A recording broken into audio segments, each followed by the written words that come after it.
ஜனநாயக கூட்டணி சார்பாக ஊழியர் கூட்டம், செயல் வீரர்கள் கூட்டம்.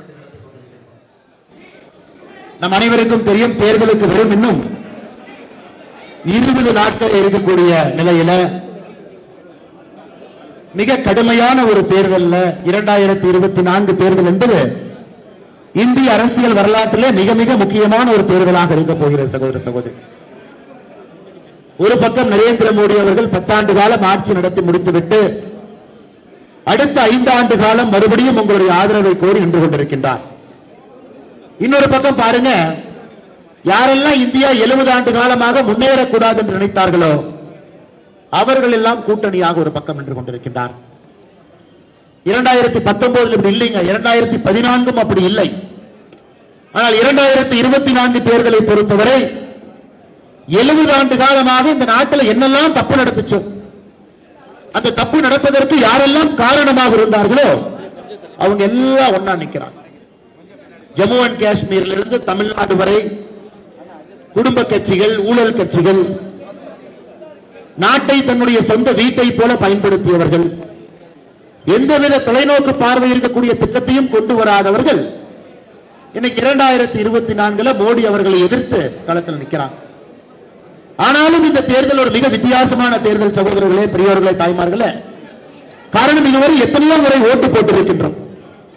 ஆனால் இந்த 2024 பாராளுமன்ற தேர்தல் முதல் முறையாக நமக்கு தெரியும் வெற்றி பெறக்கூடிய கட்சி பாரதிய ஜனதா கட்சி, தேசிய ஜனநாயக கூட்டணி.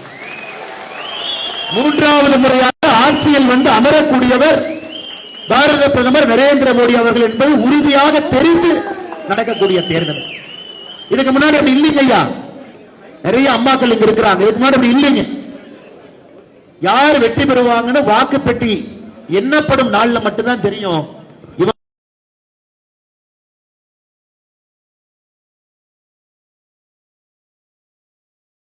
அளிப்பதற்கு முன்பே நமக்கு தெரியும். அதனால் இது மிக வித்தியாசமான ஒரு தேர்வு.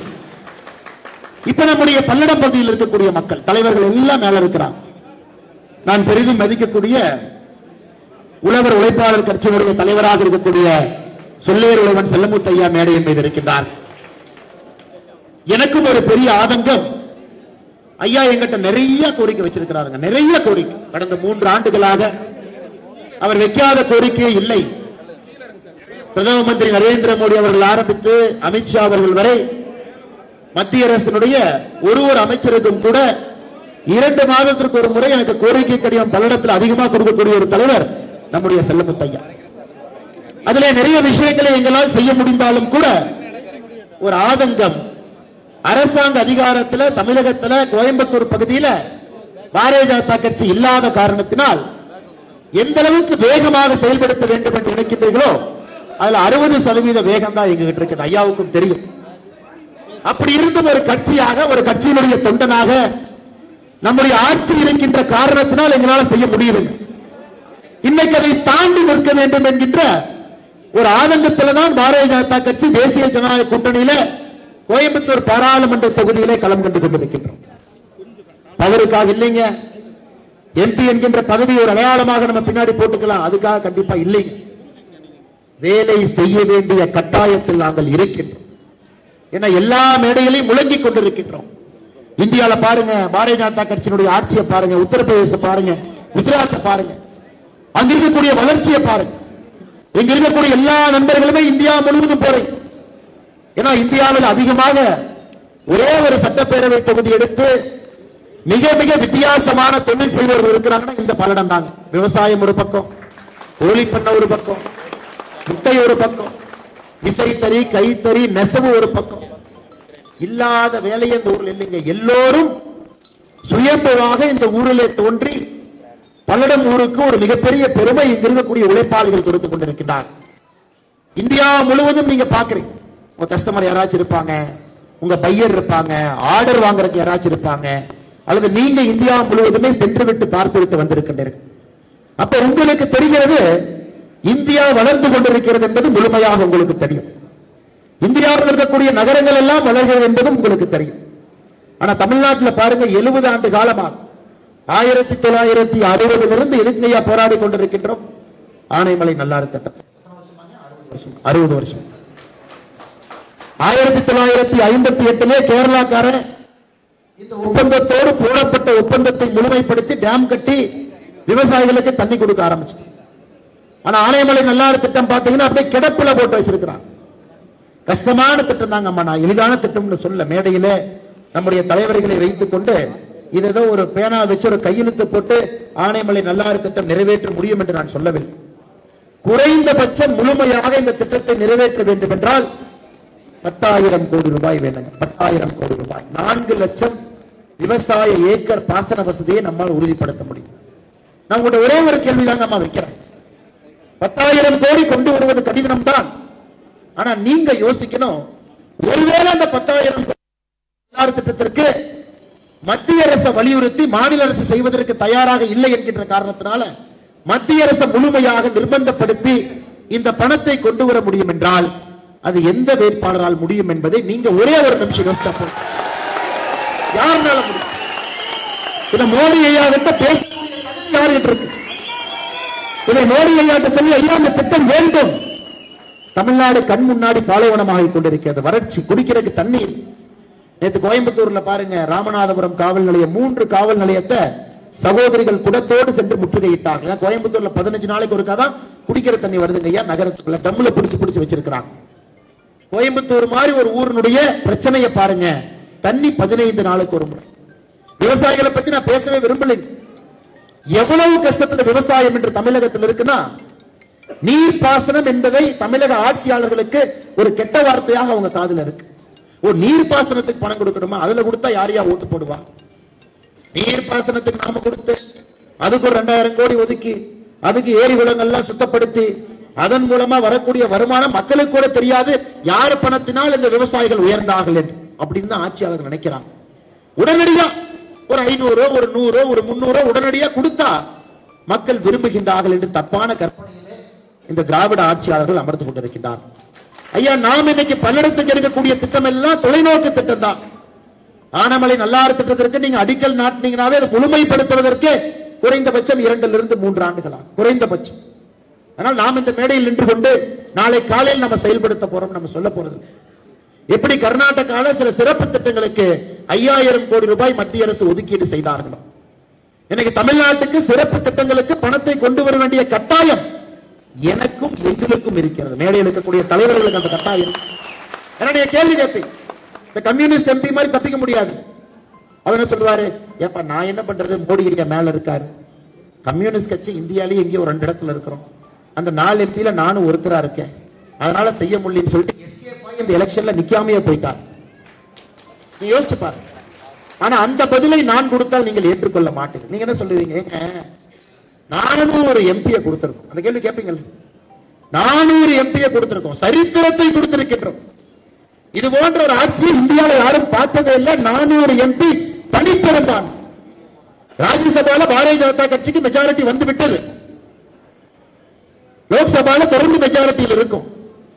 எந்த ஒரு சட்டத்தையும் கூட அமல்படுத்த முடியும் என்கின்ற ஒரு உறுதித்தன்மையோடு தான் 3வது ஆட்சிக்கு நாம் சென்று கொண்டிருக்கின்றோம். அதனால் பல்லடத்தில் நீங்க எல்லாமே படிச்சவங்க, அறிவாளிக, அரசியல் நுணுக்கம் இருக்கிறோம்.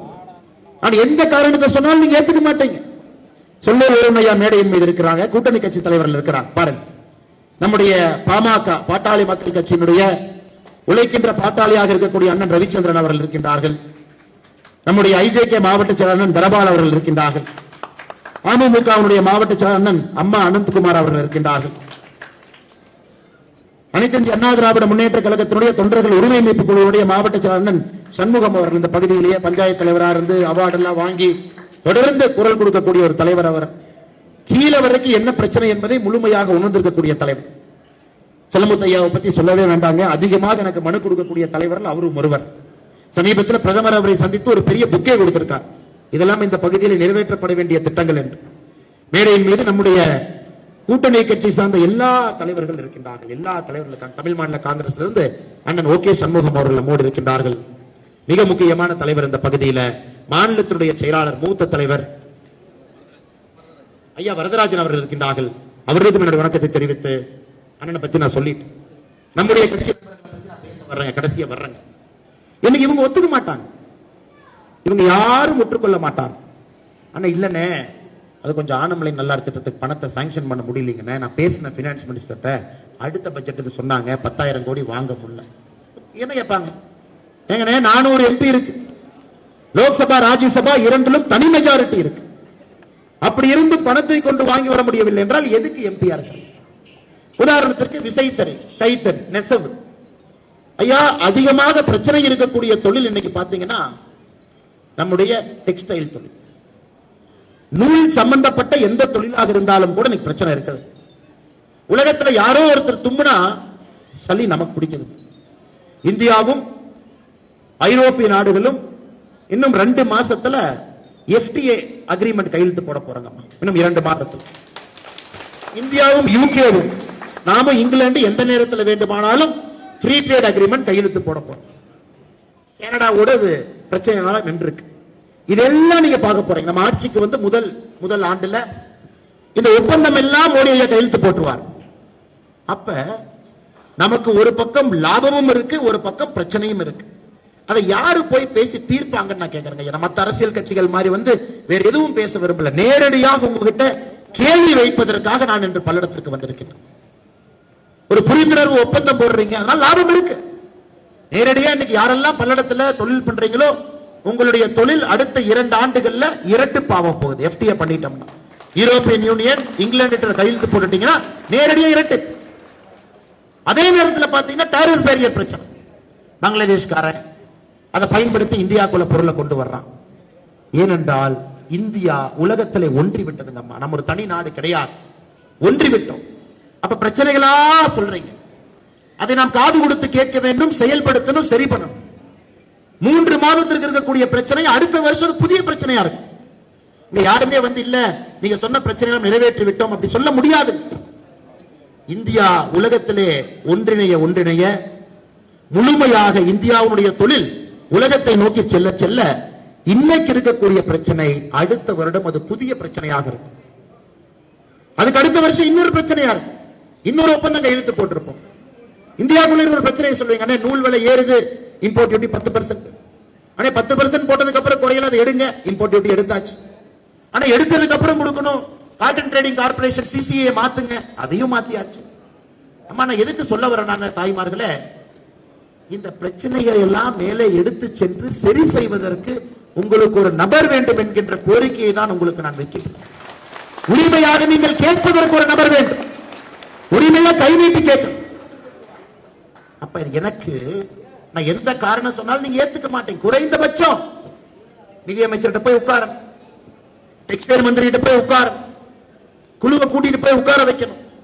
குறைந்தபட்சம் நாம் சொல்லக்கூடிய விஷயத்தை அவர்கள் கேட்டு அதன் பிறகு என்னுடைய வேலை அழுத்தத்தை கொடுத்து அந்த வேலையை செய்ய வேண்டிய கட்டாயத்தில் நாம் இருக்கின்றோம். அம்மா இந்த அடுத்த 5 ஆண்டுகள் நீங்கள் இந்த பாராளுமன்ற உறுப்பினர் என்கின்ற பதவி நான் சத்தியமா சொல்றேங்க, இது முள் மெத்தையை போன்றது. முள் மெத்தையை போன்ற. ஏன்னா மோடிஜி வந்து பாத்தீங்கன்னா குதிரைக்கு லகான் போட்டு வேலை வாங்குற மாதிரி வாங்குவார். யாரும் தப்பிக்க முடியாது. அவர்கள் குதிரைக்கு லகான் போட்டு வேலை வாங்குவது போல் மோடி அவர்கள் வாங்குவார். அதுவும் ஏகப்பட்ட பிரச்சனைகள் இருக்கக்கூடிய தொகுதி. விவசாய பிரச்சனையிலிருந்து ஆரம்பித்து, தொழில் பிரச்சனையிலிருந்து ஆரம்பித்து, உள்கட்டமைப்பு பிரச்சனையிலிருந்து ஆரம்பித்து, ஏங்க முட்டை ஒரு சின்ன பிரச்சனையை சொல்றேன் பாருங்க. முட்டை, கோழி தீவனம் சாப்பிட்டாதாங்க முட்டை. சமீபத்தில் ஒரு பிரச்சனையை சரி செய்வதற்கு முயற்சி எடுத்த சொல்றேன் பாருங்க. இப்படி எல்லாம் பிரச்சனை இருக்குமா? மக்காச்சோளம் வாங்குறோம், மக்காச்சோளையை கோழி பண்ணை கொடுக்கிறோம், கோழி மக்காச்சோளத்தை சாப்பிடுது, அது கறிக்கோழி ஆகும் போது ஒரு பக்கம் முட்டை வருது. உங்க கோரிக்கை என்ன? அண்ணே மக்காச்சோளம் இன்னைக்கு பாத்தீங்கன்னா வட அமெரிக்கா நாடுல ரொம்ப சீப்பா இருக்கு. வட அமெரிக்கா போயிட்டீங்கன்னா ரொம்ப சீப்பா மக்காச்சோளம் கிடைக்குது. ஆனா இந்தியாவுக்குள்ள போய் மத்திய பிரதேசத்துல அந்த மக்காச்சோளத்தை வாங்கிட்டு வந்தா கொஞ்சம் விலை அதிகமா இருக்கு.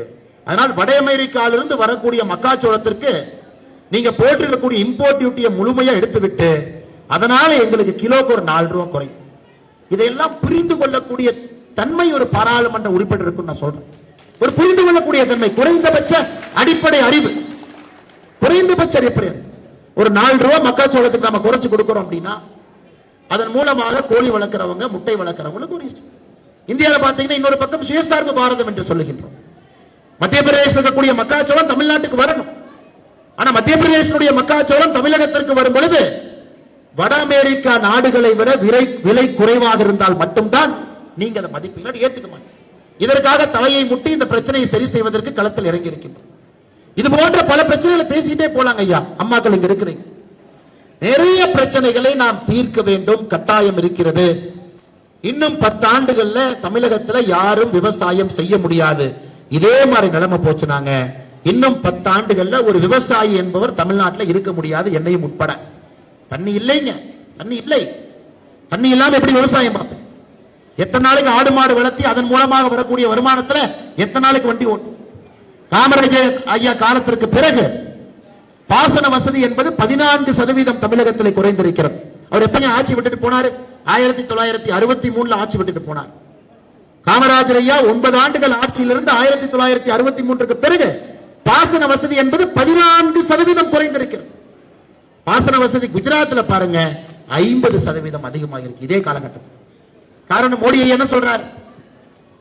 சபர்மதி தண்ணியை கொண்டு வா, நர்மதா தண்ணியை கொண்டு வா, கடைக்கோடி பகுதி கொண்டு போங்க, வாய்க்கால் வெட்டுங்க. மோடி அவருடைய முதல் 5 ஆண்டு காலம் முதலமைச்சராக இருந்தபோது திட்டத்தை கொண்டு வந்தார். 100 நாட்கள்ல 1 லட்சம் குளம். அந்த மாநிலத்தை எல்லாரும் சேர்ந்து 100 நாள்ல 1 லட்சம் குளம் வெட்டணும். வெட்டினார். இதனால் என்ன லாபங்க? குஜராத்தினுடைய நீர்மட்டம் 13 மீட்டர் உயர்ந்திருக்கிறது. 13 மீட்டர். அதனால்தான் சகோதர சகோதரர்களே, அன்பான வேண்டுகோள், இந்த முறை நாம் மாற்றத்திற்காக நின்று கொண்டிருக்கின்றோம். ஏதோ நம்ம சண்டை அரசியல் கட்சி வேட்பாளர், நீங்க ஒரு வேட்பாளர் போட்டீங்க, நாங்க ஒரு வேட்பாளர் போட்டோம், உங்களோடு சண்டை போடுறோம், அது நமக்கு இல்லைங்க. மோடி அவர்கள் மத்தியிலே ஆட்சியில் இருந்து 400 எம்பிக்களோடு இருந்து இங்கே பாரதிய ஜனதா கட்சி கை கட்டி வேடிக்கை பார்த்துக் கொண்டிருந்தால் அதை விட ஒரு மாபெரும் தவறு இந்த கட்சி எப்ப செய்ய முடியாது. அதனால் நானே களத்துக்கு வர வேண்டிய கட்டாயமும் நிர்பந்தம் களத்துக்கு வந்திருக்கு. மூத்த தலைவர்கள் எல்லோரையும் களத்துக்கு கொண்டு வந்திருக்கிறது. இந்த தேர்தல் நீங்க யாரும் சாக்கு போக்கு சொல்லக்கூடாது. நீங்க இறங்குங்க, மாற்றத்தை காட்டுங்க. 2024 பாராளுமன்ற தேர்தலுக்கும் சட்டப்பேரவை தேர்தலுக்கும் 700 நாள் இருக்குங்க ஐயா. 700 நாள் எண்ணி சட்டப்பேரவை தேர்தலுக்கு உங்கள் முன்னால் வாக்கு சேகரிக்க வரும்போது நீங்க என்ன கேட்பீங்க? 700 நாள்ல என்ன செஞ்சிருக்கீங்கன்னு கேட்டா மட்டும்தான் சட்டப்பேரவை தேர்தலில் மக்கள் வாக்களிப்பார். ஆனால் இந்த பாராளுமன்ற தேர்தலை பொறுத்தவரை மோடி அவர்கள் 400 எம்பிக்களோடு வர வேண்டும். உண்மைங்க, எந்த மாற்று கருத்தும் இல்லை. தமிழகத்திலே அதிகப்படியான பாராளுமன்ற உறுப்பினர்கள் வர வேண்டும், உண்மை. பட் எதுக்கு வரணுங்க ஐயா? எதுக்கு வரணுங்க ஐயா? 274 தாண்டிட்டா போதும், மோடி ஆட்சிக்கு வந்துருவாருங்க ஐயா. அதுக்கு மேல லோக்சபால போடுற எக்ஸ்ட்ரா ஓட்டால எந்த பிரச்சனை இல்லைங்க ஐயா. ராஜ்யசபால வேணா 128 தாண்டணும். ராஜ்யசபால ஒரு எம்பி முக்கியம். ஏன்னா நாம மைனாரிட்டியில் இருக்கிறோங்க ஐயா, மெஜாரிட்டி. ஆனா மோடி ஐயாவை பொறுத்தவரை 274 தாண்டிட்டு ஆச்சு, 300 வந்தால் ஆச்சு. பட் மோடி ஐயா எதற்கு 400ங்கிறாருங்க? மோடி ஐயா எதற்காக மறுபடியும் எனக்கு வாய்ப்பு கொடுங்கன்னு கேட்கல, எனக்கு 400 எம்பிக்களோடு வாய்ப்பு கொடுங்கன்னு கேட்கிறேன். காரணம், கஷ்டமான முடிவுகள் எடுக்கணும். நதிநீர் இணைப்பு கொண்டு வர வேண்டும் ஐயா. ₹1 ₹2 இல்ல ஐயா, ₹1 ₹2 இல்ல, 2,50,000 கோடி ரூபாய் நதிநீர் இணைப்புக்கு வேணும். யோசி, 2,50,000 கோடி. மாநிலங்கள் பிரச்சனை பண்ணுவாங்க. தமிழகத்தை பொறுத்த வரைக்கும் நம்ம சந்தோஷங்க. ஏன்னா நமக்கு நீர் வெளி மாநிலத்திலிருந்து உற்பத்தியாகி நமக்குள்ள வருது. கேரளால இருந்து வருதுங்க ஐயா, கர்நாடகால இருந்து வருது, அம்மா ஆந்திரால இருந்து வருது. தமிழ்நாட்டை பொறுத்தவரை நம்ம கிட்ட நீர் உற்பத்தி ஆதாரம் இல்லை. அதிகமாக பக்கத்து மாநிலத்தில் உற்பத்தியாகி நமக்குள்ள வருது. தமிழ்நாட்டை பொறுத்தவரை நதிநீர் இணைப்பு என்று சொன்னால் நமக்கு சந்தோஷம். இதே போய் பக்கத்து மாநிலத்தில் சொல்லி பார்த்தீங்கன்னா கொஞ்சம் யோசிக்கிறாங்க. நதிநீர் இணைப்பா, அப்ப எங்க தண்ணியை தமிழ்நாட்டுக்கு கொடுக்கணுமா? இன்னும் கொஞ்சம் மேல போங்க. குறிப்பாக நார்த் பகுதி, ஹிமாலயா பகுதி கீழ் இருக்கக்கூடிய மாநிலங்கள் எக்கச்சக்கமான தண்ணி. அவங்ககிட்ட போய் இல்லைங்க, தண்ணி கொஞ்சம் திருப்பி கீழே கொண்டு போகணும். அப்படிங்களா? கொடுக்கணுமா? அதை பாராளுமன்றத்தில் செயல்படுத்த வேண்டும் என்றால் 274 எம்பி பத்தாதுங்க, 283 எம்பி பத்தாது, 298 எம்பி பத்தாது, 400 எம்பிக்களோடு இருக்கிறோம். இதனாலதான் கேட்கிறார், இதனாலதான் மோடி கேட்கிறார். ஒரு எம்பியும் மோடிக்கு கொடுப்பது நம்முடைய கட்டாயம், கடமை. இந்தியாவுடைய பரிமாண வளர்ச்சியை முழுமையாக மாற்றி காட்ட வேண்டும் என்றால் 400 எம்பி குறைந்தபட்சம் வேணுங்க. எதிர்ப்பு இருக்கக்கூடாது. நான் மத்த கட்சி சொல்ற மாதிரி இல்ல, 400 நாங்களே உட்கார்ந்துக்குவோம், உங்களை பேச விட மாட்டோம், அதற்காக கர்வத்திலே 400 என்று சொல்லவில்லைங்க. 400 MP என்று எதற்கு சொல்லுகின்றார்? மோடி ஐயா சொல்லிட்டாங்க. கடைசி பாராளுமன்ற உரை இந்த தேர்தலுக்கு முன்பு பாராளுமன்றத்தில் மோடி ஐயா பேசுறாங்க. இதுவரை நான் எடுத்த முடிவெல்லாம் முடிவில்லைங்க, முக்கியமான முடிவுகள் 3வது டேர்ம்ல எடுக்க போறேன். நீங்க பாருங்க, 3வது நாம் ஆட்சியிலே வந்து அமரும் பொழுது நாம் எடுக்க போகின்ற முக்கியமான முடிவுகளை இந்த நாடு பார்க்க போகுது. சொல்லிட்டாங்க ஐயா, இல்லைன்னா சொன்னாங்க. கேஸ் சிலிண்டர் அடுத்த 5 ஆண்டு காலத்து ஒரு விஷன் கொடுக்குறாங்க. எப்படி இருக்கும் நம்ம ஆட்சி, எதற்காக நீங்க ஓட்டு போடுறீங்க, எதற்காக நம்ம தாமரை பட்டன் அமுத்தணும். யாராச்சும் உங்க நண்பர்கள் கேட்பாங்க, இல்லைங்க இந்த நேரம் ஓட்டு போடலான்னு இருக்கேன், எனக்கு மோடி ஐயா பிடிக்கும், அண்ணாமலை என்ன பிடிக்கும், எனக்கு வந்து தாமரை பிடிக்கும், தேசிய ஜனநாயக கூட்டணி, எந்த காரணமாக இருந்தாலும் கூட அவங்க கேட்பாங்க. ஒருவேளை 10 வருஷம் இருந்துட்டாரு மோடி ஐயா, இன்னும் 5 வருஷம் கொடுத்தா என்ன மாத்த போறார்? மோடி ஐயா தன்னுடைய கடைசி பாராளுமன்ற பேச்சிலே சொல்லி இருக்கின்றார், ஐயா இன்னைக்கு வந்தே பாரத் ட்ரெயின் உதாரணத்துக்கு 48 49 ட்ரெயின் வேகமா வந்துட்டு இருக்குங்க, கடைசியில் ஒரு 5-6 ட்ரெயின் ஆட் ஆயிருக்கலாம். நம்முடைய ஆசை வந்தே பாரத் ட்ரெயின், அதை தாண்டி புல்லட் ட்ரெயின் வரும், அடித்தளம். இது வந்து உயர்மட்ட அமைப்பில் இருக்கக்கூடிய மாற்றம். எல்லா பக்கம் பாத்தீங்கன்னா ரோடு வரணும். உதாரணத்துக்கு கரூர்ல இருந்து கோயம்புத்தூர் 6 வழிச்சாலை 7500 கோடி ரூபாய். அது உறுதியாக 2024 இருந்து 29 சத்தியமாக வரும், எந்த மாற்று கருத்து இல்லை. அது வந்தே தீரும். அது வந்தால் மட்டும்தான், புறவழிச்சாலை வந்தால் மட்டும்தான் ஐயா தொழில் வளர்ச்சி அடையும். இந்த ரோட்ல எத்தனை பேர் இறக்குறாங்க பாருங்க. எப்ப கரூர்ல இருந்து கோயம்புத்தூர் வாங்க, குறைந்தபட்சம் 2-3 ஆக்சிடென்ட் ஒரு நாள்ல யாராக இருந்தாலும் குறைந்தபட்சம் பார்ப்போம். கன்ஜஸ்டன் ரோடு, கன்ஜஸ்டன். இன்னைக்கு தமிழகத்திலே மிக முக்கியமான ஒரு சாலையை கொண்டு வர வேண்டும் என்றால் கரூர் கோயம்புத்தூர் 6 வழிச்சாலையை கொண்டு வரணும். 7500 கோடி ரூபாய் செலவாகும். கொண்டு வருகின்றோம், கொண்டு வரும். அப்ப பாத்தீங்கன்னா 4 மாவட்டத்தினுடைய அடிப்படை வளர்ச்சி அது மாறும். மோடியை சொல்றாங்க, கேஸ் என்பது இன்று பைப்பு மூலமாகத்தான் ஒரு வீட்டுக்கு வரும். சிலிண்டருக்குலாம் வேலை இல்லை. அதை புக் பண்ணி அதை போய் எடுத்து அதை கொண்டு வந்து நம்முடைய சகோதரர் ஒருத்தர் சுமந்து கொண்டு வந்து உள்ள வைக்கிற வேலை கிடையாது. அதை தன்னுடைய கடைசி பாராளுமன்ற உரையில சொல்லிவிட்டார். கேஸ் என்பது பைப்பு மூலமா முதல்ல நகரத்திற்கு, பின்பு கிராமத்திற்கு. புல்லட் ட்ரெயினை பத்தி சொன்னாங்க ஐயா, நார்மல் ட்ரெயினை பத்தி சொன்னேன், ரோட பத்தி சொன்னேன், சாலையை பத்தி சொன்னாங்க ஐயா. இன்னைக்கு நாம 4 கோடி வீடுகள் கட்டி கொடுத்திருக்கின்றோம். தமிழகத்தில் பாத்தீங்கன்னா MP நமக்கு இல்லாதனால அந்த 4 கோடி வீட்டுல வெறும் 2% வீடு மட்டும்தான் தமிழ்நாட்டில் இருக்கு. ஆனா மக்கள் தொகை பாத்தீங்கன்னா 6% இருக்குங்க, 6.5% இருக்கும். வெறும் 2% வீடு தான் தமிழ்நாட்டுக்கு வந்திருக்கு, மோடி ஐயா கட்டி கொடுத்த வீட்டு. மோடி ஐயா பாரபட்சம் பாக்குறாங்களா, தமிழ்நாட்டில் இருக்கக்கூடிய ஆட்சியாளர்கள் தடுக்கிறாங்க கேள்வி உங்களுக்கு தெரியுங்க. மோடி ஐயா பாரபட்சம் பார்க்கவில்லை. இவங்க பயனாளியை கண்டுபிடிச்சு அந்த பயனாளிய மத்திய அரசுக்கு பட்டியல் அனுப்பி அதை ஒரு பாராளுமன்ற உறுப்பினர் கலெக்டர் ஆபீஸ்ல மாசம் உட்கார்ந்து ரிவ்யூ பண்ணி எத்தனை ஊர்ல வந்திருக்குன்னு கேள்வி கலெக்டர் யாருங்க கேள்வி கேட்கிறான்? எந்த எம்பி கேள்வி கேட்க போறான்? நடராஜனை போய் கேட்டுப்பாரு நினைக்கிறீங்களா? கம்யூனிஸ்ட் எம்பி போய் ரிவ்யூ மீட்டிங்ல உட்கார்ந்து இருப்பாங்கன்னு கேட்டிருக்கீங்களா? ஐயா மோடி ஐயா வீடு கொடுக்கிறாரு, தமிழ்நாட்டுக்கு எவ்வளவு வீடுங்க ஐயா கோயம்புத்தூர்? கேள்வி கேட்பதற்கே ஆள் இல்லை. அனாமத்தாக திட்டம் வந்து கொண்டிருக்கிறது. அனாமத்தா 2.4% தான் தமிழ்நாட்டிற்கு நம்முடைய மோடி ஐயாவுடைய வீட்டு திட்டம் வந்திருக்கு. அது எவ்வளவு வேகமாக உள்ளது.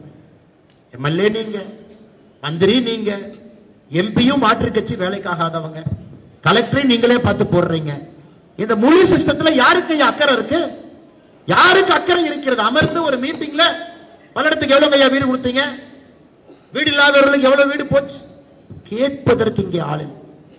அதனால்தான் மறுபடியும் நீங்கள் புரிந்து கொள்ள வேண்டும், என்னதான் மோடி ஐயா பெரிய ஒரு திட்டத்தோடு இருந்தாலும் தமிழகத்திலே தடுப்பவர்கள் தடுக்க நினைத்தால் அது கீழே வராதுங்க, கீழே வராது.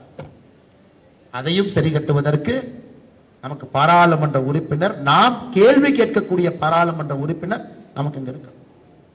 தலைவர்கள், விவசாய சங்க பிரதிநிதிகள், தொழில்துறையில் இருப்பவர்கள், இந்த ஊரினுடைய முக்கியஸ்தர்கள், சாமானிய மனிதர்கள், பெண்கள், தாய்மார் கேட்க.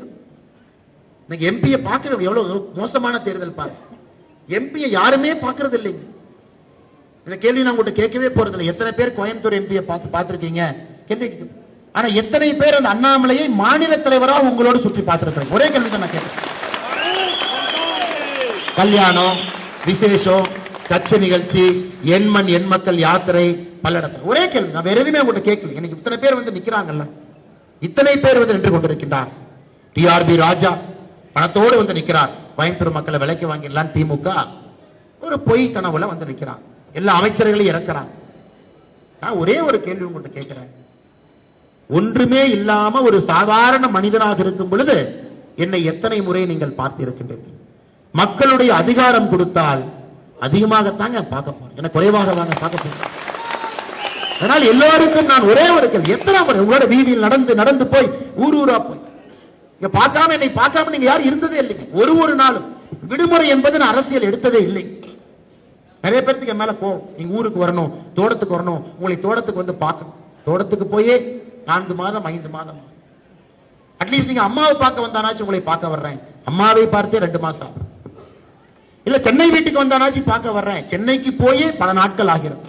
எண்மண் எண் மக்கள் யாத்திரை ஆரம்பித்ததிலிருந்து விடுப்பு என்பதே கிடையாது இந்த 8 மாசம். ஆனால் ஓய்வே இல்லைங்க, ஓய்வே இல்லை. காரணம் நான் தெளிவாக இருக்கின்றேங்க ஐயா அம்மா, இப்ப மாற்ற நடக்கலைன்னா எப்பவும் நடக்காது. அடிச்சு சொல்றேன், இப்ப இல்லை என்றால் எப்பவும் இல்லை, சத்தியமா நடக்காது, சத்தியமா நடக்கும். அதனால்தான் சகோதர சகோதரிகளே ஒரு அங்கீகாரம் தேவைப்படுகிறது.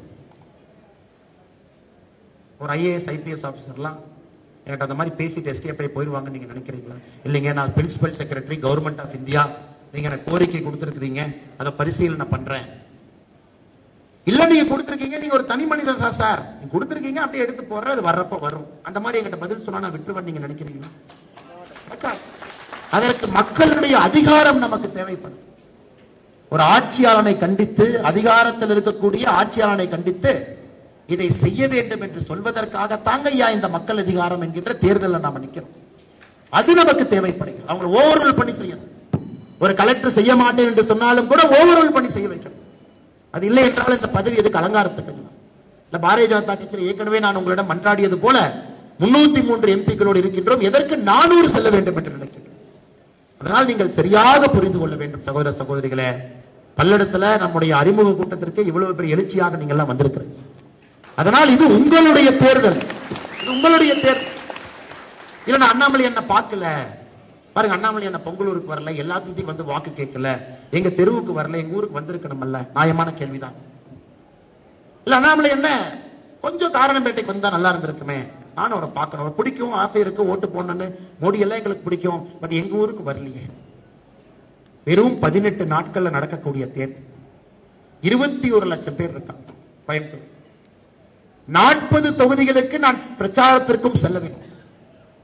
பக்கத்துல திருவனந்தபுரத்துக்கு பிரச்சாரத்துக்கு டைம் கொடுக்கணுங்க. இதெல்லாம் அந்த 18ஆம் தேதிக்கு முன்பு நான் செய்ய வேண்டிய வேலை.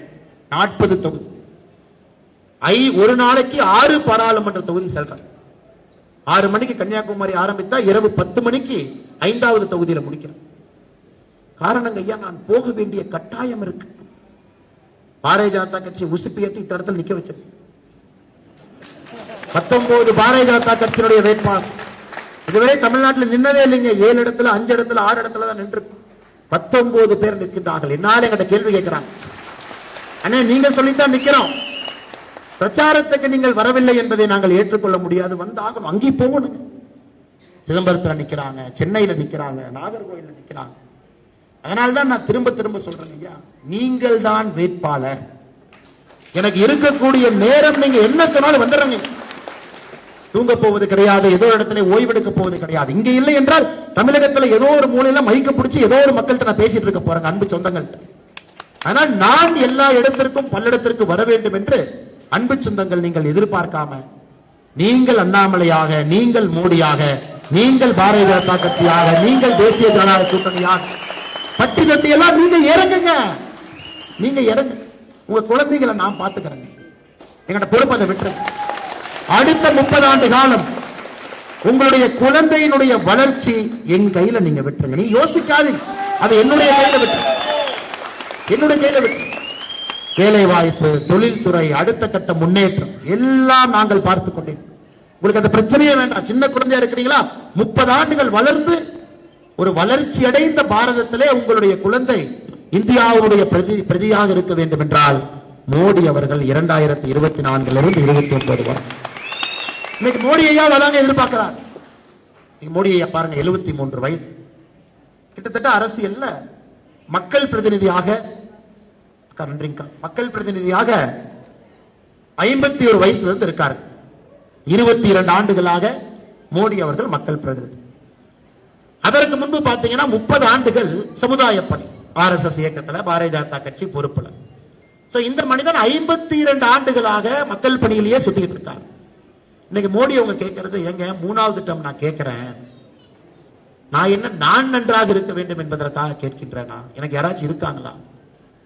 நான் 3வது டேர்ம் உங்ககிட்ட 3வது முறையாக நீங்கள் வாய்ப்பு கொடுங்கள் என்று கேட்பதே எனக்கு செய்ய வேண்டிய பணிகள் இன்னும் பாக்கி இருக்கிறது என்பதை நிறைவேற்றுவதற்காக உங்ககிட்ட நான் கேட்கிறேன். இன்னைக்கு மோடி ஐயா தமிழகத்தில் இருக்கக்கூடிய 8 கோடி மக்களையும் பார்க்க முடியாது. பல்லடம் சட்டப்பேரவை தொகுதியில் இருக்கக்கூடிய 3 லட்சம் வாக்காளர்களுக்கு மேல இருக்கிறாங்க. மோடி ஐயா பார்க்க முடியாது. என் மண் என் மக்கள் யாத்திரைக்கு பல்லடம் வந்தாங்க. கோயம்புத்தூர் நகரத்துக்குள் ஒரு முறை வந்தாங்க. இந்தியாவில் எந்த பாராளுமன்ற தொகுதிக்கும் மோடி அவர்கள் 2 முறை சென்ற வரலாறு கிடையாது. ஆனா கோயம்புத்தூருக்கு விதிவிலக்காக நகரத்திற்கும் வரணும், வெளியும் வரணும். ஏன்னா பல்லடம் சூழல் என்ன கேட்பீங்கன்னா, இல்லைங்கன்னா நகரத்துக்கு வர்றாங்க, எங்க ஊருக்கு வர வேண்டும் என்பதற்காகத்தான் என் மண் என் மக்கள் யாத்திரையினுடைய நிறைவு விழாவே பல்லடத்திலே நடத்தும். பல்லடத்தில்தான் ஐயா நிறைவு விழாவே நடத்தும். இங்கே மோடி ஐயாவை கூட்டுக் கொண்டு வந்து இந்த மண்ணிலே அவருடைய காலை பதிய வைக்க வேண்டும். இன்னைக்கு மோடி ஐயா உங்ககிட்ட எதிர்பார்க்கிறது, அடுத்த 5 ஆண்டுகள் நாங்கள் உங்கள் சேவகனாக பணி செய்கின்றோம், இந்த 25 நாட்கள் எங்களுக்காக நீங்கள் பணி செய்யுங்கள் என்று மோடி ஐயா கேட்கிறார். அதான் எங்க எதிர்பார்ப்பு. இந்த 25 நாட்கள் நீங்க பணி செஞ்சா தாங்க ஐயா அடுத்த 5 ஆண்டுகள் உங்கள் சேவகனாக நாங்கள் பணி செய்ய முடியும். நீங்க கேள்வி கேட்க முடியும், உரிமையா பேச முடியும், செஞ்சு கொடுங்க நான் சொல்ல முடியும், டெல்லியில கூட்டிட்டு போங்க நான் சொல்ல முடியும், டெல்லியில உட்கார வச்சு சண்டை போட்டு வேலை செஞ்சு கொடுங்க நான் சொல்ல முடியும். அந்த IAS அதிகாரி என்னமோ சொல்லிட்டு போறானே, அவனுக்கு பல்லடத்தை பத்தி என்னன்னே தெரியும். யாரை வந்து டெல்லியில இங்கே உட்கார்ந்து இருப்பானுங்க, அவங்க எல்லாம் சொன்னா கேட்க மாட்டானுங்க, நீங்க மிரட்டி வேலையை பண்ணி கொடுங்க. அப்படி கேட்டாத்தான் ஜனநாயகம். அப்படி கேட்டீங்கன்னா தான் ஜனநாயகம். பாதி நேரம் மக்கள் பிரதிநிதி எல்லாம் வெறும் ஒரு பேப்பர்ல லெட்டர் எழுதி அனுப்பினீங்கன்னா ஐயாவுக்கு தெரியும். ஒரிசா கேடர்ல இருந்து டெல்லியில ஒரு பிரின்சிபல் செக்ரட்டரி, ஒரு பல்லடத்தை பத்தி என்னங்க ஐயா தெரியும்? கோழி முட்டைனா உங்களுக்கு என்னன்னு தெரியுமா? கோழி முட்டையினுடைய வெயிட் தெரியுங்களா? இதனால வரக்கூடிய பிரச்சனை தெரியுங்களா? கறிக்கோழி பிரச்சனை தெரியுமா? இல்ல நம்முடைய ஓனர்களுக்கும் இங்கே அவர்களுக்கு வேலை செய்து கான்ட்ராக்ட் பேசிஸ்ல கொடுக்கக்கூடிய கூலி பிரச்சனை ஆண்டாண்டு காலமா இருக்கு. அதை செய்யறதுக்கு என்ன தெரியுங்க? அவங்களுக்கு எதுவும் தெரியாது. அவங்க அப்படியே பாஸ் ஆகி மேல போயிருப்பாங்க. அதனால்தான் கோயம்புத்தூருக்கு ஒரு வலிமையான மக்கள் பிரதிநிதி தேவைப்படுகின்றார்கள், வேலையை செய்து கொடுத்து முடிப்பதற்கு. கடைசியாக உங்களிடம் நான் வைக்கக்கூடிய ஒரு பெரிய வேண்டுகோள், நீங்கள் வேட்பாளராக நீங்கள் களத்தில் இறங்க வேண்டிய நேரம் வந்துருச்சு. இதற்கு மேலே பொறுப்பதற்கு ஒண்ணு இல்லைங்க. ஒரு நல்ல ஒரு பழமொழி சொல்லுவாங்க, ஏன் கெட்டவர்கள் ஆளுகின்றார்கள் என்றால் நல்லவர்கள் அரசியலுக்கு வரல. அது இல்லைங்கம்மா, நல்லவர்கள் அரசியலுக்கு வர வேண்டும். ஏன்னா நல்லவர்களுக்கு நிறைய வேலை இருக்கு. நல்லவர்கள் வீட்டை பார்க்கணும், நல்லவர்கள் குழந்தைய வளர்த்தணும், நல்லவர்கள் தொழிலை பார்க்கணும், நல்லவர்கள் விவசாயம் பண்ணணும், நல்லவர்கள் பள்ளிக்கூடத்திலே பாடம் எடுக்க வேண்டும். நல்லவர்களுக்கு நிறைய வேலை இருக்கு. நல்லவர்கள் அரசியலுக்கு வாங்க நான் சொல்ல போற மாட்டேன். நான் சொல்வது கெட்டவர்கள் வரக்கூடாது என்றால் நல்லவர்கள் பேச ஆரம்பியுங்கள் என்று சொல்லி நான் உங்கள்கிட்ட கேட்கிறது, நல்லவங்க நீங்க பேச ஆரம்பிச்சா போதும். உங்களுடைய வீடு, உங்களுடைய தெரு, உங்களுடைய பகுதி, உங்களுடைய பூத், நீங்கள் பணி செய்யக்கூடிய இடம், நீங்க உங்க ஊர்ல உங்க கிராமத்துல நீங்க பேச ஆரம்பிக்கணும். நீங்க பேச ஆரம்பிக்க, நீங்க பேச ஆரம்பித்தாலே போதும். ஒருவர் 10 பேர்த்த பேசுவாரு, 10 பேர் இன்னும் 10 பேர்த்த பேசுவாங்க, 100 மக்கள்கிட்ட செய்தி போகும். எதற்காக பாரதிய ஜனதா கட்சி தேசிய ஜனநாயக கூட்டணி இங்கே வர வேண்டும் என்று எல்லாரும் பேசலாம். இன்னைக்கு பாருங்க ஐயா சொல்ல சொல்ல அடுத்த கோரிக்கை வந்துருச்சு. ஐயா ரொம்ப தெளிவா இருக்கிறாங்க, நீண்ட நெடுங்காலமாக போராடி கொண்டிருக்கின்றார்கள். குறிப்பாக இந்த பாமாய், உங்களுக்கு தெரியும் மலேசியால இருந்து வரக்கூடிய பாமாய். இன்னைக்கு நம்முடைய பகுதி இந்திய அளவுல தென்னை உற்பத்தியில அதிகமாக தென்னை உற்பத்தி செய்யக்கூடிய பகுதி நம்முடைய பகுதி. நீங்க நம்ப மாட்டீங்க, ஐயாவுக்கு இந்த விஷயத்தை சொல்றேன். சமீபத்தில் ஐயா தேங்காய் விலை குறைஞ்சிருச்சு, 6 ரூபாய் 7 ரூபாய்க்கு வந்துருச்சு. நம்முடைய விவசாயத்துறை அமைச்சரை சந்தித்து சொன்னோம், ஐயா கொஞ்சம் தேங்காய் விலை ஏத்தணும், 6 வாங்குறது பாருங்க, 20 வருஷத்துக்கு முன்னாடி இருக்கிற விலை எப்படிங்க ஐயா தென்னை மரம் வச்சிருக்கோம், அப்ப நாங்க தென்னை மரத்தை வெட்டிட்டு வேற ஏதாச்சும் போடுறதா. அவர் வந்துட்டு இங்க பாருங்கப்பா, குறைந்தபட்ச ஆதரவு விலை இருக்கு, நம்ம ஏத்தி இருக்கோம். கொப்பரை தேங்காய் நாம ஆட்சிக்கு வந்த பிறகு 63% கொப்பரை தேங்காய் விலையை ஏற்றி நாம சொன்ன ஒத்துக்கிறோங்க ஐயா. நீங்க இன்னைக்கு தேங்காயை கொள்முதல் செய்ய வேண்டும் என்கின்ற வேண்டுகோளை வைக்கிறோம். கொப்பரை தேங்காயை நீங்க கொள்முதல் பண்ண.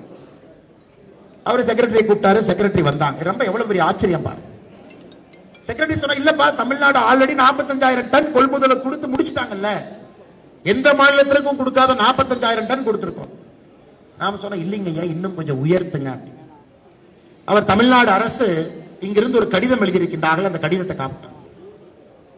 கடிதத்தை செக்ரட்டரி சொன்னாரு, கடிதத்துல வந்திருக்குதுங்க, ஒரு தென்னை மரத்துல எத்தனை காய் வரும் என்று தமிழக அரசிலிருந்து எங்களுக்கு லெட்டர் எழுதியிருக்கிறான். அதை வைத்துத்தான் எவ்வளவு கொள்முதல் செய்ய வேண்டும் என்கின்ற கொள்முதல் அட்டவணையை நாங்க வெளியிட்டிருக்கோம்.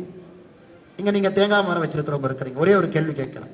ஐயா, ஒரு தென்னை மரத்துல ஒரு ஆண்டுக்கு எத்தனை தேங்காய் வருங்க? நீங்க நல்லா தென்னை மரம் வச்சிருக்கிறீங்க, நல்லா அதை பாத்துக்கிறீங்க, கரெக்டான நேரத்தில் உரம் போட்டுறீங்க, சரியான ஒரு ஆள் மட்டையெல்லாம் வெட்டி விட்டுறாருங்க, செலவு எடுத்துறாரு, 200 to 300.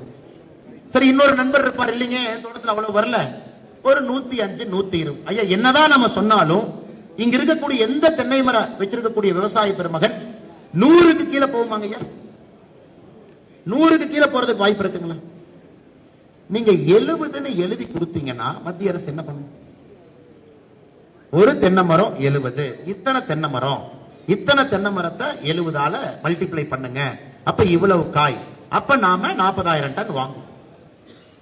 நான் சொன்னேன், ஐயா, எந்த IAS ஆபீசர் எழுதி கொடுத்தான்னு எனக்கு தெரியாது, உங்க பிரின்சிபல் செக்ரட்டரி எந்த ஒரு காரணம் எனக்கு தெரியாது.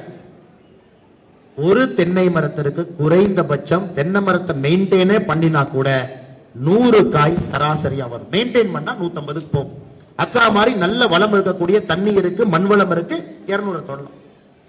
நல்ல மெயின்டைன் பண்ணி காலங்காலமாக நல்ல நாத்து போட்டு நல்ல ஒரு வீரியமான தென்னை மரத்தை கொண்டு வந்திருக்காங்க. இன்னும் அதிகமா வரலாம். அதன் பிறகுதாங்க ஐயா இன்னொரு 45,000 மெட்ரிக் டன்னுக்கு ஆர்டர் வாங்கிட்டு வந்தோம். அப்பதான் இந்த 6,000 ரூபாயில இருந்து மேல ஏறிச்சு. நீங்க யோசி, எப்படி போய் நீங்க அதிகாரியை மிரட்டி வேலை வாங்குவீங்க? 70ன்னு எழுதி கொடுத்தா எப்படிங்க ஐயா தென்னை மரத்தினுடைய விலை ஏத்த முடியும், ஒரு காயினுடைய விலை? ஐயா சொல்வதற்காக சொல்லுகின்றேன். அதனால் நிச்சயமாக எல்லா பிரச்சனையும் தீர்க்க வேண்டும். தென்னை மரத்துக்கு ஒரு நோய் வருது, 100 ஆண்டுகள் கழித்து, அதற்கு மத்திய அரசு வலியுறுத்தி இருக்கிறோம். அதற்காக தனியான ஒரு டெக்னிக்கல் லேப பொள்ளாச்சியில போடும். பொள்ளாச்சியில தான் இருக்கணும் லேப். நீங்க டெல்லியில பூனேல லேப் வச்ச பிரயோஜனம் இல்லை. தென்னை மரம் இருக்கக்கூடிய பகுதியில் லேப் இருக்கணும். ஏன் இந்த 100 ஆண்டு கழிச்சு இந்த நோய் வருது? 100 ஆண்டுக்கு முன்பு இந்த நோய் வந்த பொழுது கிட்டத்தட்ட 70% தென்னை மரத்தை நம்ம அழிச்சிட்டோம் ஐயா. இப்ப இருக்கக்கூடிய தென்னை மரம் எல்லாம் எப்படி ஸ்பானிஷ் ஃப்ளூ 1919, கொரோனா 2020 வந்துச்சோ அதே பிரச்சனை இன்னைக்கு தென்னை மரத்துக்கு இருக்கு. மத்திய அரசை வலியுறுத்தி கொண்டிருக்கின்றோம். டெக்னிக்கல் லேப பொள்ளாச்சியில போடுங்க. காயர் போர்டுக்கு சேர்மன் தமிழ்நாட்டுக்காரங்களை போடுங்க. இப்ப தமிழ்நாட்டுக்காரங்க இருக்காங்க. கோகனட் போர்டுக்கு சேர்மன் தமிழ்நாட்டுக்காரங்களை போடுங்க. எல்லா விஷயம் பாருங்க பாருங்க. நான் சொன்னது இப்ப நீங்க நம்புறீங்களா? நம்புறீங்களா? இப்ப அதான் ஐயாவுடைய ஒரு பெரிய விஷயமே அதான்.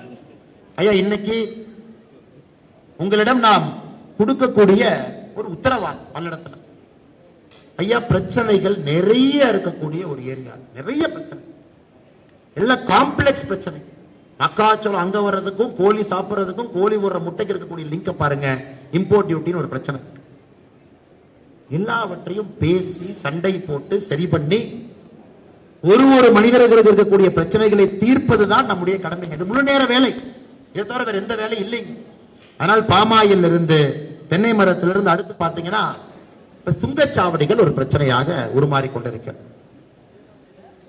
Technical authority, NHAI national highway authority பாத்தீங்கன்னா ஆட்டோமேட்டிக்கா என்ன பண்ணுவாங்கன்னா, இந்த ஆண்டு இத்தனை கார் போச்சு, அடுத்த ஆண்டு இத்தனை கார் வந்திருக்கு, 3வது ஆண்டு இத்தனை கார் வந்திருக்கு. ஏன்னா இப்ப கட்டுற எல்லா சாலையும் பாத்தீங்கன்னா இந்த பில்ட் ஓன் ஆபரேட் டிரான்ஸ்பர் ஒரு மாடல் கட்டிடுவாங்க. சுங்கச்சாவடியில வரக்கூடிய பணத்தை வச்சு மெயின்டைன் பண்ணுவாங்க. ஒரு பர்சன்டேஜ் ஒரு வருஷம் அதிகமா. இன்னைக்கு நம்முடைய கோரிக்கை என்னன்னா, குறிப்பாக இந்த சுங்கச்சாவடியினுடைய டோல் அதை குறைந்தபட்சம் குறைவா ஏத்துங்க, எவ்வளவு தேவையோ ஏத்துங்க. ஒரு பக்கம் பெட்ரோல் டீசல் விலை அதையும் பார்த்துக்கணும், இன்னொரு பக்கம் பண வீக்கத்தையும் பார்க்கணும், இன்னொரு பக்கம் சுங்கச்சாவடியால் வரக்கூடிய விலையின் மூலமாக நமக்கு ஏற்றம் மூலமாக பாதிப்பு வரக்கூடாது. இன்னைக்கு அண்ணன் கொடுத்திருக்கக்கூடிய ஒரு விஷயம் என்னன்னா, டோல்கேட்டை எடுத்துருங்க. வேலம்பட்டியில தேவையில்லாத ஒரு டோல்கேட் இருக்கு. அந்த டோல்கேட் ஐயா இந்தியா முழுவதும் நம்முடைய நிதின் கட்கரி அவர்கள்ட்ட எந்த டோல்கேட் எல்லாம் தேவையில்லை பிரயோஜனம் இல்லை என்று சொல்லி இருக்கின்றோமோ அதையெல்லாம் எடுப்பதற்கு அவர் ஒப்புகை கொடுத்திருக்காரு. எங்கேயுமே இல்லைன்னு அவர் சொன்னது இல்லை. ஐயா இது பிரயோஜனமே இல்லை, சும்மா போட்டு வச்சிருக்கிறீங்க, 10 வருஷமா போட்டு வச்சிருக்கிறீங்க, டோல் பீரியட் தாண்டி போட்டு வச்சிருக்கீங்க, எதெல்லாம் நாம் கொடுக்கின்றோமோ அதை எல்லாம் நிதின் கட்கரி அவர்கள் ஒரு முறை கூட இல்லை என்று சொல்லவில்லை. ஆனால் வேளாம்பட்டியினுடைய சுங்கச்சாவடியும் கூட மக்களுடைய கோரிக்கை, ஐயாவுடைய கோரிக்கை, அது எடுக்கப்பட வேண்டும் என்றால் அதை உரிமையாக பாராளுமன்றத்திலே எடுக்கப்பட வேண்டும் என்று பேசுவதற்கு நான் தயாராக இருக்கின்றேன். அதை எடுத்தும் நாம் கொடுக்கின்றோம். அதை பற்றி எந்த மாற்று கருத்து இல்லை. தேவையில்லாத ஒரு விஷயம் நம்முடைய அரசுக்கு தெரியாம நடந்தா கூட அதை தெரியப்படுத்தி எடுக்க வைப்பதானுங்க நம்முடைய கடமை. நம்ம மேடையின் மீது மைக் வச்சுக்கிட்டு நாம் எல்லாம் சரியா பண்றோம், யாரும் உத்தரவாதம் கொடுக்க முடியாது. நாம் ஒரு திட்டத்தை கொண்டு வந்தாலும் கூட செயல்படுத்தக்கூடிய அதிகாரிகள் தவறு செய்யும் பொழுது அந்த திட்டம் சில இடத்துல தவறா இருக்கும். அதனால எங்களுடைய உறுதிமொழி, உங்களுக்கு கொடுக்கக்கூடிய வேண்டுகோள் என்னன்னா, உங்களுக்கும் ஆட்சியாளர்களுக்கும் ஒரு காதாக இருந்து இடையிலே பாலமாக இருந்து இதையெல்லாம் செயல்படுத்தினால் மட்டும்தான் ஐயா மாற்றம் நடக்கும். இன்னைக்கு மோடி ஐயா வரப்போறாங்க. மோடி ஐயாவுடைய கட்சியை சார்ந்து இருக்கக்கூடிய இங்கே நம்முடைய வேட்பாளராக இருக்கக்கூடிய, அதாவது நான், எனக்கு நீங்க வாக்களித்து வெற்றி பெற செய்ய வேண்டும் என்கின்ற அன்பான வேண்டுகோளை உங்களுக்கு வைத்து, குறிப்பாக டெக்ஸ்டைல் தொழில் அண்ணன் டெக்ஸ்டைல் தொழில் நோட் கொடுத்திருக்காங்க. ஐயா நீங்க பார்த்திருப்பீங்க, முதலாக இந்தியாவில் பாரத் ஃபேர் நடத்திருக்கு. போன மாசம் பாரத் ஃபேர். இத்தனை நாளா டெக்ஸ்டைல் ஃபேர்னா மியூனிக் போவாங்க, ஜெர்மனி, பல்லடத்துல இருந்து, சூலூர்ல இருந்து, கோயம்புத்தூர்ல இருந்து எக்கச்சக்கமான நம்முடைய சொந்தங்கள் பாரத் ஃபேர்ல போய் பார்ட்டிசிபேட் பண்ணாங்க. ஐயா மோடி ஐயா பல்லடத்துல இருந்த நாள் தான் அந்த ஃபேர் டெல்லியில் நடந்துச்சு, பாரத் மண்டபத்தில் நடந்துச்சு.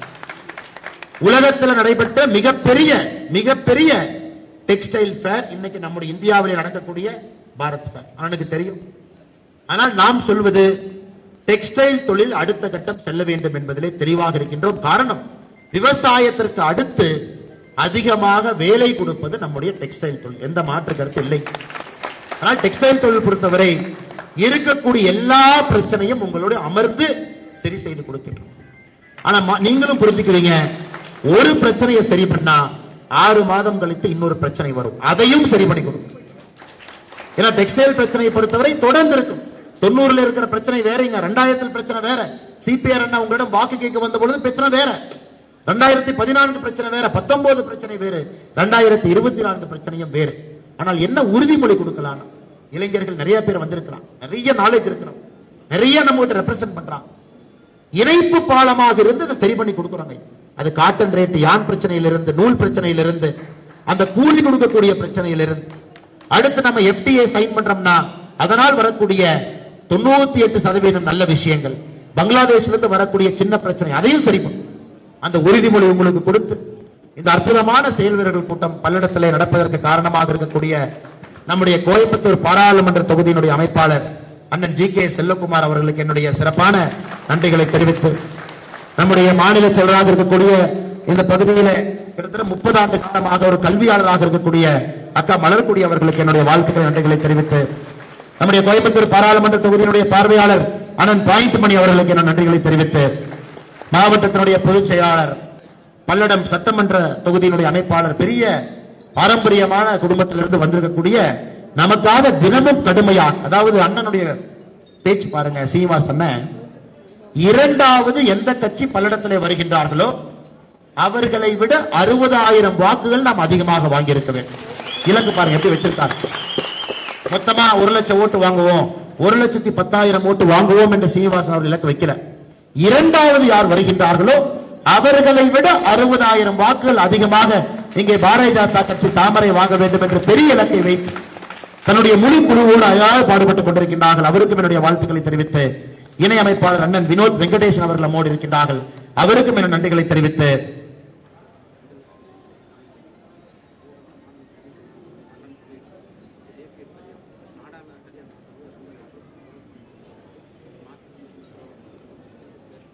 மேனிபெஸ்டோலயே உத்தரவாதமா எழுதி கொடுத்துருவாங்க.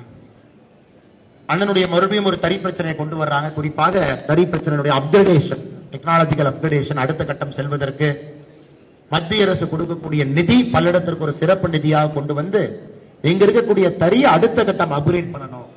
அதற்கு வட்டி இல்லா கடனும் சில இடத்துல இருக்கணும், சில இடத்துல கடனும் இருக்கணும், சில இடத்துல மானியமும் அதிகமா இருக்க வேண்டும் என்பது அண்ணனுடைய கோரிக்கை. இது நம்முடைய சட்டமன்ற தொகுதிக்கு நாம் கொடுக்கக்கூடிய உத்தரவாதத்துல நிச்சயமாக அது இருக்கும் என்று அண்ணனுக்கு சொல்லி, அதே போல இங்க இருக்கக்கூடிய நம்முடைய பல்லடம் சட்டமன்ற தொகுதியினுடைய பார்வையாளர் அண்ணன் GKS பால் அவர்கள் இருக்கின்றார்கள். அவருக்கும் என்னுடைய நன்றி கலந்த வாழ்த்துக்களை வணக்கங்களை தெரிவித்து, நம்முடைய கூட்டணி கட்சி தலைவர்கள் எல்லாம் மேடையின் மீது அமர்ந்திருக்கின்றார்கள். அவர்கள் எல்லோருக்கும் மறுபடியும் நன்றிகளை தெரிவித்து, நம்முடைய முன்னாள் சட்டப்பேரவை உறுப்பினர் அக்கா செல்வி முருகேசன் அவர் நம்மோடு இங்க இருக்கிறாங்கன்னு நினைக்கிறேன். செல்வி முருகேசன் அக்கா அவர்களுக்கும் நன்றி கலந்த வாழ்த்துக்களை வணக்கங்களை தெரிவித்து, பாரதிய ஜனதா கட்சியினுடைய மாவட்டத்தினுடைய துணைத் தலைவர்கள் அண்ணன் CP சுப்பிரமணியம் அவர்கள் இருக்கின்றார்கள். நன்றியை தெரிவித்து, ஜோனிபதி அக்கா ஒரு தொழிலதிபர், கொஞ்ச நாளைக்கு முன்னாடி நம்முடைய பாரதிய ஜனதா கட்சியில் இணைந்து கடுமையாக பாடுபடக்கூடியவங்க. ஒரு நாள் உட்கார்ந்து அவர்கிட்ட பேசின ஏதோ மொழியில எல்லாம் பேசுறாங்க, தெலுங்கு பேசுறாங்க, ஹிந்தி பேசுறாங்க, மலையாளம் பேசுறாங்க, தமிழ் பேசுறாங்க. அது போன்ற ஆற்றல் மிகுந்த தலைவர்கள் இன்றைக்கு மாவட்டத்தினுடைய துணைத் தலைவராக இருந்து பாரதிய ஜனதா கட்சியினுடைய வளர்ச்சிக்கு பாடுபட்டுக் கொண்டிருக்கின்றார்கள். தொழிலதிபராக இருந்து அந்த பிரச்சனையும் கட்சிக்குள்ள கொண்டு வர்றாங்க. அவர்களுக்கும் நன்றி கலந்த வாழ்த்துக்களை வணக்கங்களை தெரிவித்து,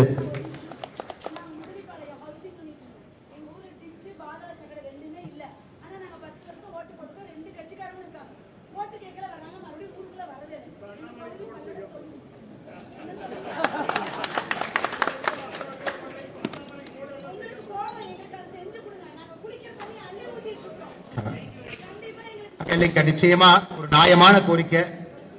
இன்னைக்கு பாதாள சாக்கடை, குடி தண்ணீர், செப்டிக் டேங்க், நம்முடைய கழிவு பொருட்கள் வெளியே கொண்டு போறதெல்லாம் அரசனுடைய கவனத்துல கொஞ்சம் கூட இல்லைங்க. அதுல வரக்கூடிய பணத்தை எப்படி கமிஷன் அடிக்கலாம்னு தான் யோசிக்கிறாங்க. நிச்சயமா பேசுவோம். தொடர்ந்து பல இடத்துல பத்தி பேச போறோம். நம்பிக்கையோடு வாக்களியுங்கள், மாற்றத்தை கொடுக்கின்றோம். நன்றிங்கம்மா.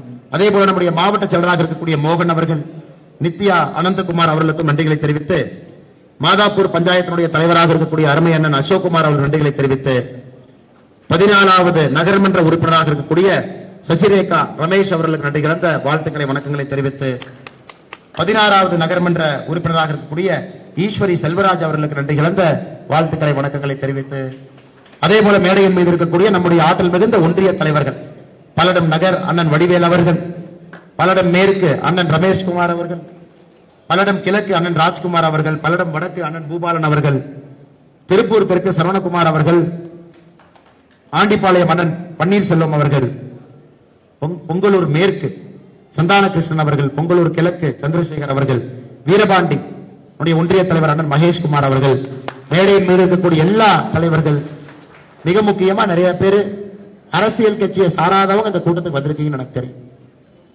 நிறைய இளைஞர்கள் வெளியே பார்த்தாங்க. முதல்ல அரசியல் பக்கம் வர்றாங்க.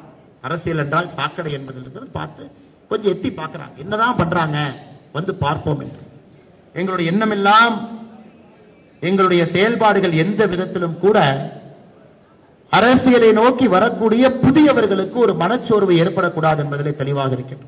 அரசியல்னாவே சாக்கடை, அரசியல்னாவே தப்பு செய்வாங்க என்கிற மனநிலை இருக்கு.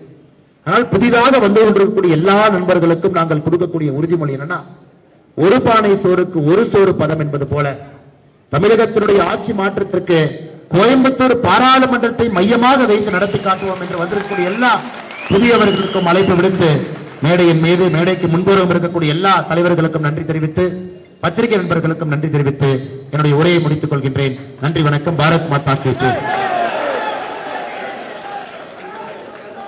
கூட்டணி கட்சி தலைவர்கள், கூட்டணி கட்சி